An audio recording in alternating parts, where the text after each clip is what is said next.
वडोदरा में छाणी से बाजवा की ओर जा रहा ब्रिज जो 3 माह पहले ही शुरू करवाया गया था, अब खस्ताहाल स्थिति में है।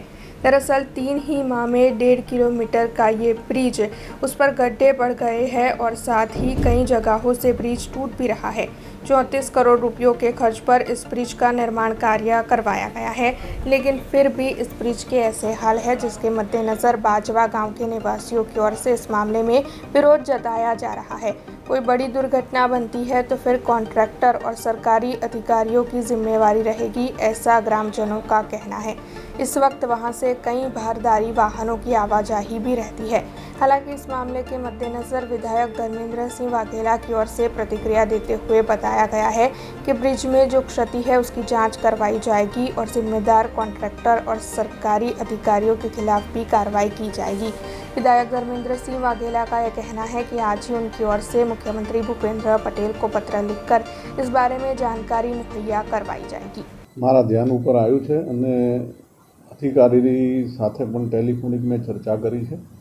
અધિકારીનું કહેવું એવું છે કે ભાઈ આ બ્રિજની ઉપર જર્ક વધારે પડતા આવતા હોવાથી એનું રિપેરિંગ કામ કરવા માટે થઈને આટલો પોર્શન ખોલવામાં આવ્યો છે, પરંતુ ક્યાંક ને ક્યાંક બીજા પણ પિલરો ઉપર અને આજુબાજુ તિરાડો દેખાતી હોય એટલે હું આજે મુખ્યમંત્રીશ્રીને લેટર લખીને રજૂઆત કરવાનો છું અને સાવચેતીના ભાગરૂપે આની ઉપર કડકમાં કડક કાર્યવાહી કરી અને કોઈપણ જાતની હોનારત ના ઘટે એના કાયદેસરની કાર્યવાહી જલ્દી થાય એવી હું મુખ્યમંત્રીશ્રીને રજૂઆત કરવાનો। એ અધિકારીશ્રીને ટેલિફોનિક સૂચના આપવામાં આવી છે કે ભાઈ આ કામની અંદર જ્યાં જ્યાં ક્ષતિ દેખાય છે એનું ચેકિંગ કરી અને જ્યાં સુધી કમ્પ્લીટલી તપાસ ના થઈ જાય ત્યાં સુધી કોન્ટ્રાક્ટરનું બિલ અટકાવવામાં આવે એવી मैं अधिकारीश्रीने टेलिफोनिक सूचना आपी है। अब खबरों से लगातार अपडेट रहना हुआ आसान।